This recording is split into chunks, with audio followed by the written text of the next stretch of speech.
তাআলা বলেন তারা জেনে বুঝে যখন আমার কাছে তাদের কৃতকর্মের জন্য গুনাহ চায়, আমি আল্লাহ তাদের গুনাহগুলির সাথে সাথে মাফ করে দেই। সুবহানাল্লাহ। তাহলে আল্লাহর কাছে যখন আপনি মাফ চাইবেন, আল্লাহর কাছে যখন তওবা করবেন, আল্লাহর কাছে যখন নিজের গুনাহের জন্য স্বীকারোক্তি দিয়ে আল্লাহর কাছে নত হবেন, আল্লাহ বলেন যে আমি ছাড়া কে মাফ করবে? তা বান্দা তোর জীবনের সব গুনাহ আমি আল্লাহ মাফ করে দিলাম। আল্লাহ তাআলা বলেন তওবা তো তাদের জন্য, ওয়াল্লাযীনা ইযা ফাআলু ফাহিশাতান আও যালামু আনফুসাহুম, তওবা তো তাদের কবুল হবে যারা খারাপ কাজ করে ফেলে, খারাপ কাজের সাথে সম্পৃক্ত হয়ে যায়, নিজের অজান্তে গুনাহের কাজে লিপ্ত হয়ে যায়, আও যালামু আনফুসাহুম, অথবা নিজের উপরে জুলুম করে। গুনাহ করা মানে নিজের উপরে জুলুম করা।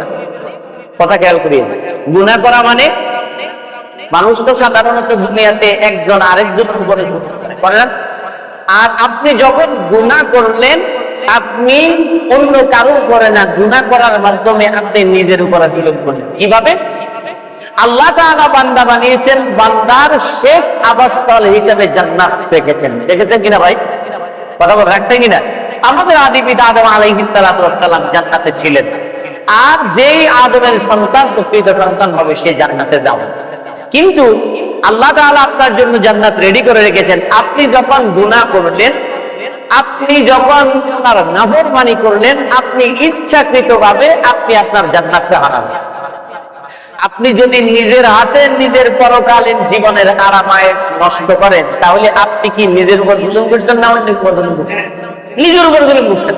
আপনি গুনাহ করার মাধ্যমে আপনি আপনার জান্নাতের যে যাওয়ার রাস্তা ওইটা কেটে দিলেন। আপনি গুনাহ করার মাধ্যমে আপনি আপনার জান্নাতটাকে দূরে ঠেলে দিলেন। আপনি গুনাহ করার মাধ্যমে আপনি আপনার জান্নাতটা হারিয়ে ফেললেন। তার মানে আপনি হারান নাই, আপনি নিজের উপরে নিজে জুলুম করছেন। তাহলে গুনাহ করতে আমরা যদিও মজা করে গুনাহ করি, কিন্তু এই মজার কারণে, সাময়িক মজার কারণে আমার চিরস্থায়ী কি হয়ে যাচ্ছে? সাময়িক গুনার কারণে আমার চিরস্থায়ী জান্নাত আমার থেকে দূরে চলে যাচ্ছে। আল্লাহ তাআলা বলেন আল্লাযীনা ইযা ফাআলু ফাহিশা, তাওবা তো তাদের জন্য যারা নাকি নিজের অজান্তে গুনাহ করে, আও যালামু আনফুসাহুম, অথবা না বুঝে নিজের উপরে জুলুম করে। যাকারাল্লাহ, গুনাহ করার পরে যখন সে বুঝতে পারে যে এটা আমার দ্বারা ঠিক হয় নাই, এটা ভালো কাজ হয় নাই, এটা গুনার কাজ হয়ে গেছে, এটা আল্লাহ তাআলার নাফরমানি হয়ে গেছে, সাথে সাথে তারা স্মরণ করে একজনকে, তিনি কে? আল্লাহ তাআলা বলেন তাওবা তাদের জন্য যারা অজান্তে খারাপ কাজ করে ফেলেছে, নিজের উপরে জুলুম করে ফেলেছে, বুঝার সাথে সাথেই তারা আল্লাহকে স্মরণ করেছে। সুবহানাল্লাহ।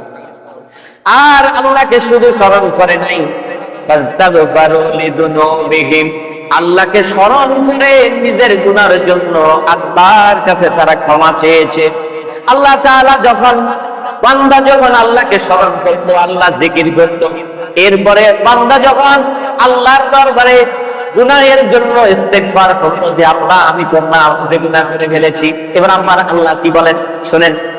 আল্লাহ বলেন বান্দা যখন নিজের গুনার কথা বুঝতে পারছে যে এটা তো আমার ঠিক হয় নাই, এবং সে সাথে সাথে আল্লাহকে স্মরণ করতে, আল্লাহকে ডাকতেছে, ও আল্লাহ আমি তো গুনাহ করে ফেলেছি, ও আল্লাহ আমি গুনাহ করে ফেলেছি, আপনি আমাকে মাফ করে দেন। ফাস্তাগফারু লিযুনুবিহিম, সে যখন নিজের গুনার জন্য আল্লাহর কাছে ক্ষমা চায়, আল্লাহ বলেন ওয়া মান ইয়াগফিরু যুনুবা ইল্লাল্লাহ, আল্লাহ বলেন এই লোকটা তো বুঝতে পারছে আমি আল্লাহ ছাড়া তার গুনাহ মাফ করার মতো কেউ নাই। সুবহানাল্লাহ।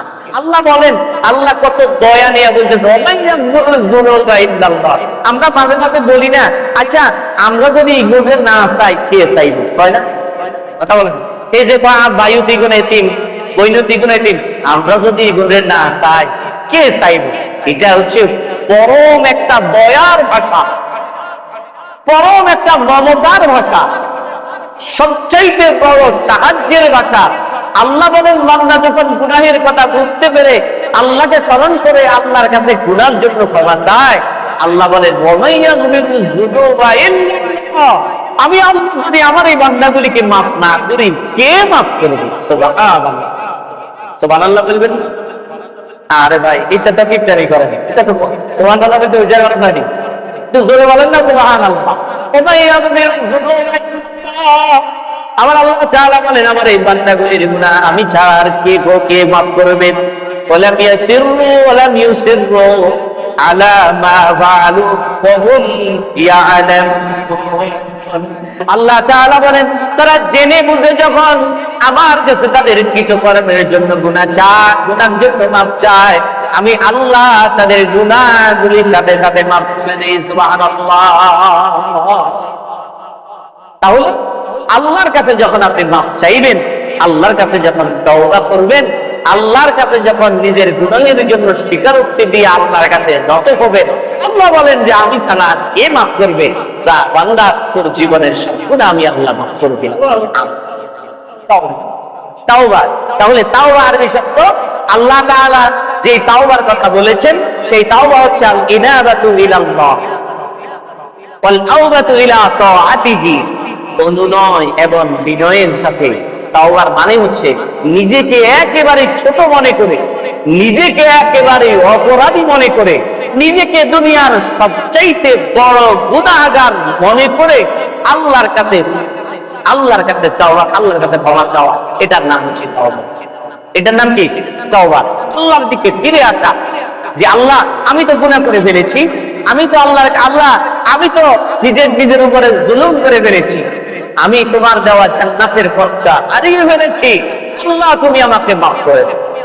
আল্লাহ বলেন কুল ইয়া ইবাদিয়াল্লাযীনা আসরাফু আলা আনফুসিহিম লা তাকনাতু মির রাহমাতিল্লাহ ইন্নাল্লাহা ইয়াগফিরুয যুনুবা জামিআ ইন্নাহু হুয়াল গফুরুর রাহিম।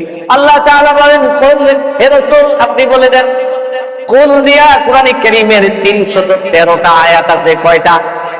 313 জায়গায় আল্লাহ রাব্বুল আলামিন নবীকে দিয়া ঘোষণা করাইছেন, এটার গুরুত্ব আলাদা।